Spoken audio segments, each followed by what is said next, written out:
Now, is this the beginning of the end for Airbnb, guys? You guys just know that I did a video on Airbnb and what's going to happen during a recession. And now we're starting to get news that cities are starting to do exactly what I said they were gonna do. My name is Orlando and welcome to my channel. We're gonna jump right into this, guys. There's some good stuff here, especially if you are an Airbnb host. And then this information also helps you if you are going to be a user of Airbnb, so you would know exactly what cities are banning Airbnbs. It's getting tough here, guys, and the recession's only going to make it worse. But it says the city of Atlanta is cracking down on Airbnb short-term rentals. About 4,000 short-term rentals could soon no longer be allowed to operate in Atlanta because of the new ordinance cracking down on who's able to rent out their home. See, remember, guys, I'm telling you, there is a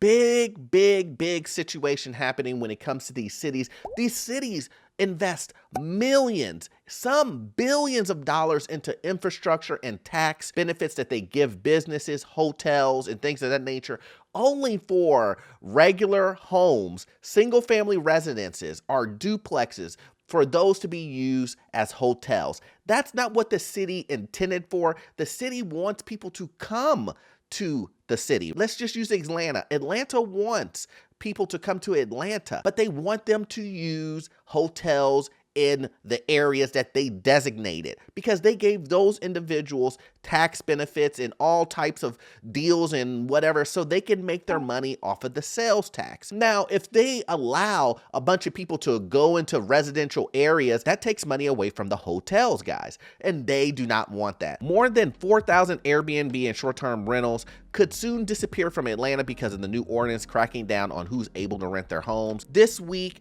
the city council basically debated over complaints about the new rules and then hashed it out. Under the ordinance, people can only own 2 Airbnbs and 2 short-term rental units, and one must be their primary residence. That's rough. So for some of these individuals, you can only have 2 rentals and one must be your primary residence. Most people are against doing a short-term rental for your primary residence. So that literally means that you can only do 1 Airbnb short-term rental. And a lot of people just, they want to collect. They want to have multiple Airbnbs. They don't want to limit it. But why is Atlanta doing such a thing? Now, you just heard me talk about the taxes and zoning and them making money off of sales tax, but I believe Atlanta wants to cut down on the partying and the disruption with Airbnb bringing it into certain neighborhoods and communities. Like, think about like a very nice area and then let's say it's flooded with 30% Airbnb, and let's just say that's a senior or older community, but you're bringing young people in and young people are doing what young people do. They're having fun, they're partying, whatever, but there's a noise complaint consistently. That can bring down property values. That means that the city will make less when it comes to the sale. People will not want to live in that community because it is known to have noise complaints. It's known to have Airbnb and people coming in and out. No one really, and I don't care what anybody says. I don't care if you're an Airbnb enthusiast or obviously if you dislike Airbnb,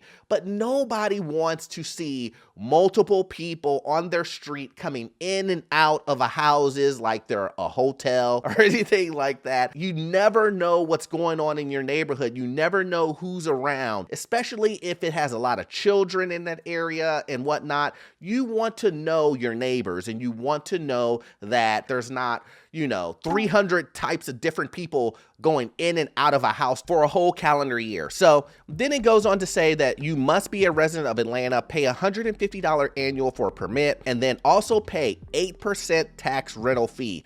Woo, boy.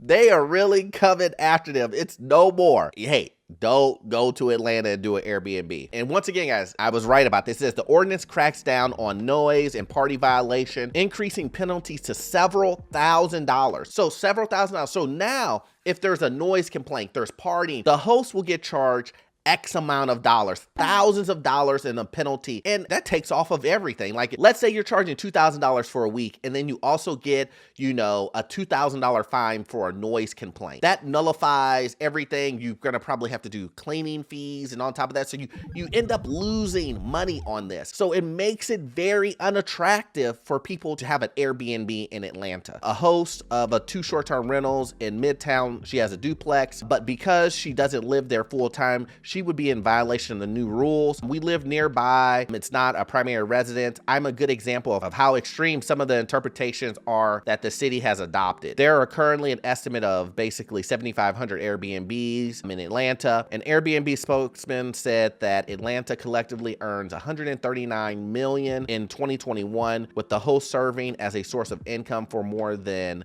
9,500 hosts across the metropolitan area. But that number is skewed. He's saying the hosts, not Atlanta, the city itself. They're not really collecting that much money. At the end of the day, Atlanta would really prefer you to use their hotels. They would really prefer you to go that direction and go into zoned areas where they have already invested their money, guys. Invested their money, giving tips and all that other stuff to the businesses and to corporations where they will make a good chunk of their money back in sales tax and other benefits.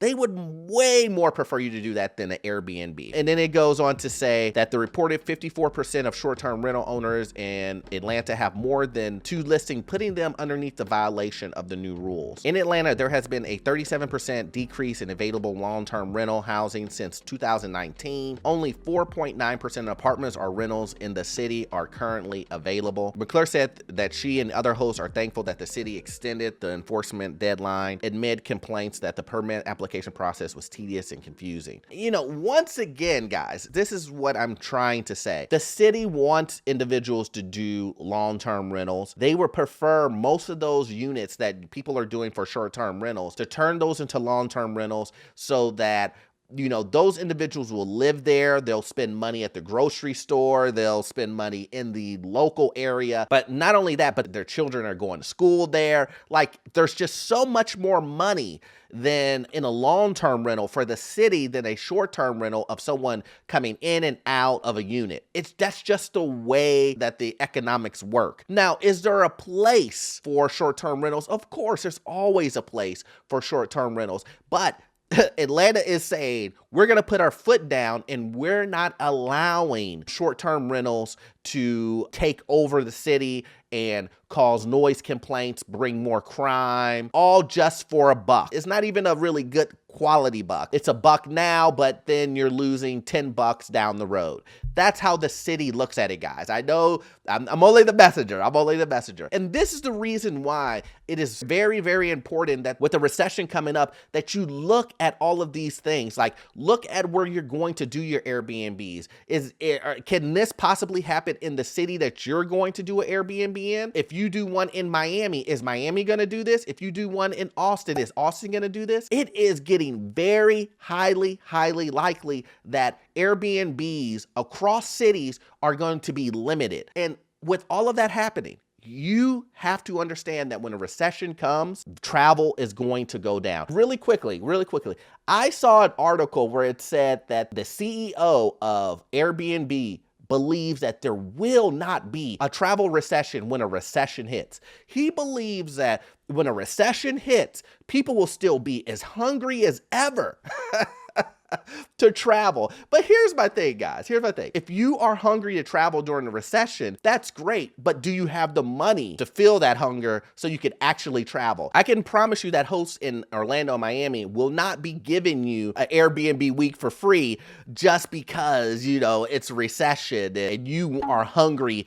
to go traveling, even though you don't have the money, And that's the thing. When money dries up in a recession, because that's what a recession is, people will not have the money to go to these places. Hence, the reason why people cut travel and hunker down into their homes, hunker down into doing staycations, hunker down into doing things locally versus traveling elsewhere and spending thousands of dollars somewhere else. Airbnb is going to get crushed during a recession. And you have to be ready for that. There's a lot of things that you probably can do, knock down prices, maybe change them over into long-term rentals. But either way, Airbnb is going to get crushed. And this is the reason why cities are pulling the cord, guys. And once again, guys, you have to do the research. This isn't a doom and gloom about Airbnb and all that other stuff. It's not. It's just so that you are up to date on information, and so you can use this information to make the best decision that you possibly can for you and your family. I mean, as you watch this next video here, it will help you understand this crazy housing market, jump into your first rental property, and also check out in the description, guys. I have some useful links there about getting a free credit report. Also check out our membership program. I'll see you guys on the next one. Thanks.